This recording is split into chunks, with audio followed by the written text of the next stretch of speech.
A playoff berth was within reach for the Seahawks all day in Santa Clara, but it was the 49ers who went home with a 26-23 overtime win. It was a difficult game. Important, obviously, a really important championship opportunity for us, and it's a huge lessons for our team. And we've got to make sure we can't hurt ourselves. And when that happens, it's hard to overcome, and we didn't today. So, hats off to those guys. It's a big win for them. They did a nice job today. The Seahawks struck first against the 49ers, but a kickoff return for a touchdown that went 97 yards shifted the momentum in favor of the Niners. It was huge. It would have been the same way if we took a kick return back. It's definitely a momentum, getter, and that's something they were feeding off of. So, that's cool for them. But, I feel like that was nothing that we couldn't handle.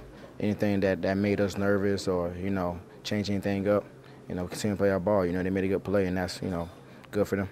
After missing the game last week, Doug Baldwin returns and does exactly what Russell Wilson needs him to do.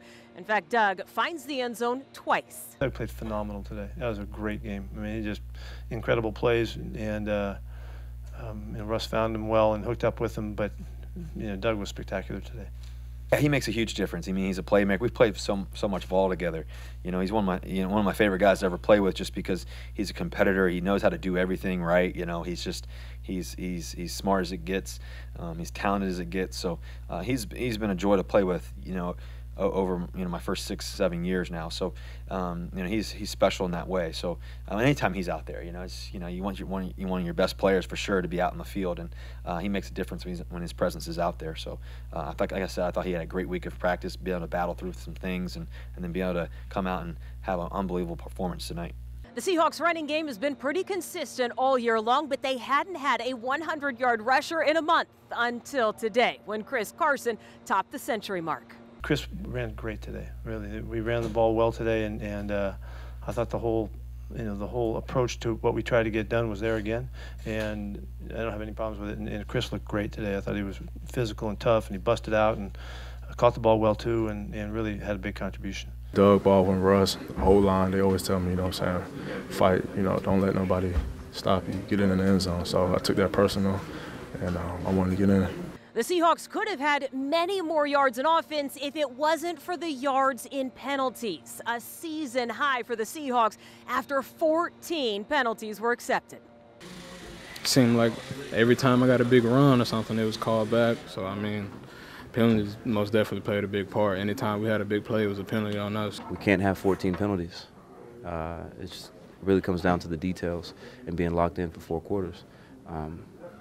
It's as simple as that. We had some explosive plays get called back because of penalties. If we eliminate that, we win this game, and I don't think it's as close as it was.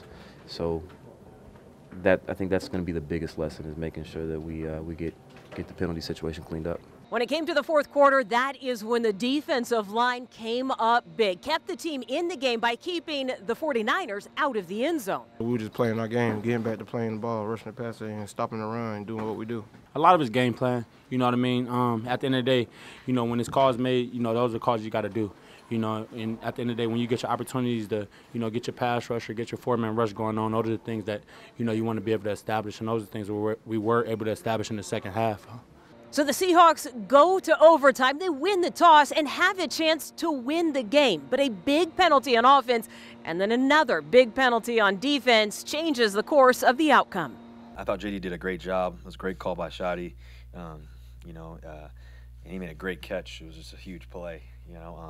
Got the holding penalty, and that was kind of the tale of the day, I guess. We had too many penalties. We got to be sharper. We got to be cleaner. As soon as I seen the pass in the air, I wasn't going to touch him and grab him. I was just going to stick my hand out, knock it down, and roll over. And that's exactly what I did when I stood up and looked at the ref. He looked at me and threw it. So, something I can't take back, and it sucks the way it ended. As disappointing as this one was for the Seahawks, they know that they need to move past and use this as motivation for next week.